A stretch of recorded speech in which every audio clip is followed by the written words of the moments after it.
Gedankenanstoß und Inspiration. Das ist der Donnerschlag vom Februar 26. Mein Name ist Ham Schranz, ich gehöre zur Metal Church und darf im Team Bandraum mitarbeiten. Ich möchte dir heute das Thema Anam Cara näher bringen. Seit ich mich vor ca. 10 Jahren in einem Fernstudium intensiv mit christlich-keltischer Spiritualität auseinandergesetzt habe, bewegt mich persönlich das Thema Anam Cara sehr. Anam was, denkst du vielleicht? Ich erkläre dir's. Das gälische Wort Anam heisst Seel und Cara ist das Wort für Freund. Zusammengesetzt Anam Cara ist also der keltische Begriff für Seelenfreund oder Seelenverwandtschaft. Ursprünglich haben die irischen Mönche Anam Cara bezeichnet, wenn sie einen geistlichen Lehrer oder Begleiter an der Seite hatten, mit dem sie eine tiefe und persönliche Vertrauensbeziehung haben gelebt. Der John O'Donoghue, ein berühmter irischer Philosoph, definiert Anam Cara so. Anam Cara steht für eine Person, der man sich vollkommen anvertrauen kann, mit der man eine tiefe geistige, geistliche und emotionale Verbindung teilt, die über das Äußerliche hinausgeht.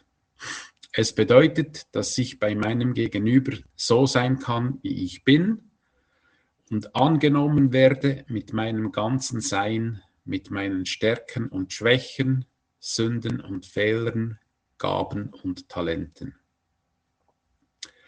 Und Richard Bach erklärt, ein Seelenverwandter ist jemand, der ein Schloss hat, welcher zu unserem Schlüssel passt. Und ein Schlüssel, der zu unserem Schloss passt. Wenn wir uns sicher genug fühlen, die Schlösser gegenseitig zu öffnen, kommt unser wahres Ich zum Vorschein. Und wir können ganz und gar sein, wer wir sind. Wir können geliebt werden, so wie wir sind, und nicht, wie wir vorgeben zu sein. Jeder enthüllt das Beste im anderen. Egal, was um uns herum schief geht, mit diesem einen Menschen sind wir in unserem eigenen Paradies geborgen. Anam Cara in der Bibel. Auch wenn der Begriff Anam Cara nicht explizit in der Bibel vorkommt, gibt es trotzdem viele Beispiele von Seelenfreundschaften. Im Alten Testament finden wir zum Beispiel die enge Beziehung von David und Jonathan. Mich berührt besonders die Aussage, die im 1. Samuel Kapitel 18, Vers 1 steht. Da verband sich das Herz Jonathans mit dem Herzen Davids und Jonathan gewann ihn lieb wie sein eigenes Leben. Dort erkennen wir den Aspekt von einer tiefen, innigen Verbundenheit und tiefen Zuneigung in dieser Seelenfreundschaft. Beide, der Jonathan und der David, sind sogar noch einen Schritt weitergegangen und haben zusammen einen Bund geschlossen. Ein Bund schließen im biblischen Sinn hat gemeint, eine unzerbrechliche Übereinkunft zwischen zwei Partien zu vereinbaren, die sich zusammengetan haben, um sich gegenseitig zu unterstützen, zu versorgen, zu schützen und zu verteidigen. Ein weiteres Beispiel finden wir im Neuen Testament. Die tiefe Beziehung, die Jesus und der Johannes hatten. Der John Philip Newell beschreibt sie als Menschen, die einander ins Herz schauen. Johannes lauscht dem Herzschlag Gottes in Jesus und Jesus offenbart Johannes die Geheimnisse seines Herzens. Anam Cara bei den Kelten. In der christlich-keltischen Geschichte finden wir ebenfalls eindrückliche Beispiele und Geschichten von Anam Cara. Da ist zum Beispiel die Seelenfreundschaft zwischen der heiligen Brigitte und dem St. Patrick.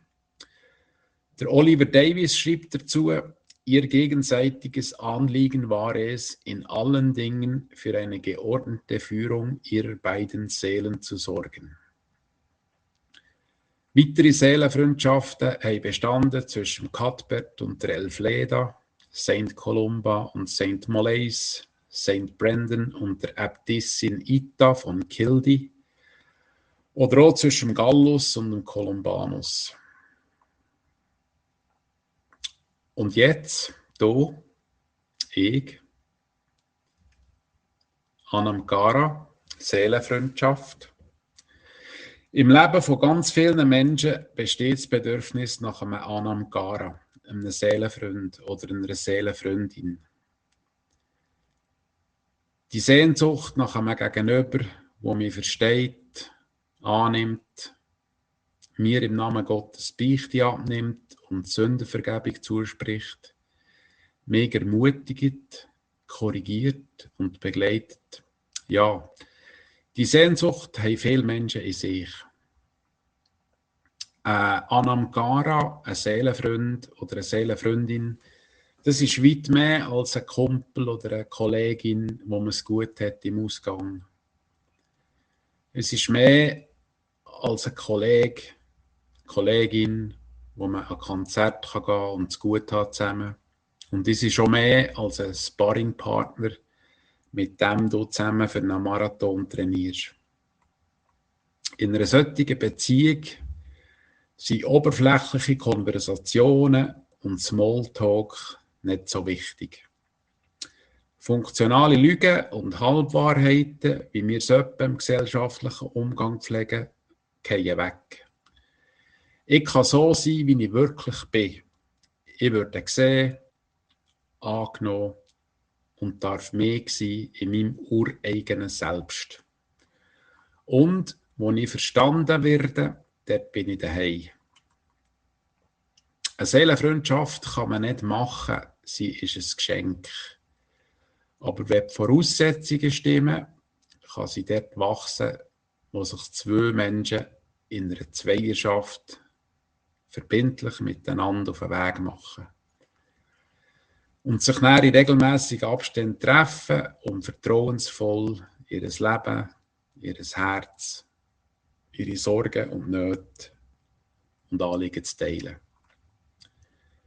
Praktisch habe ich das in meinen späten Teenagerjahren erleben.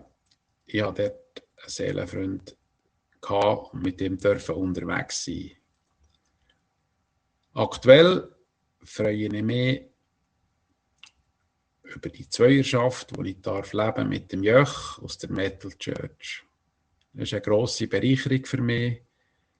Wir erleben tiefschürfende Sachen und es tut gut. Wenn auch dich die Sehnsucht nach einer Seelenfreundschaft bewegt, dann komm doch gerne auf mich zu, dann komm gerne auf einen Jöch zu.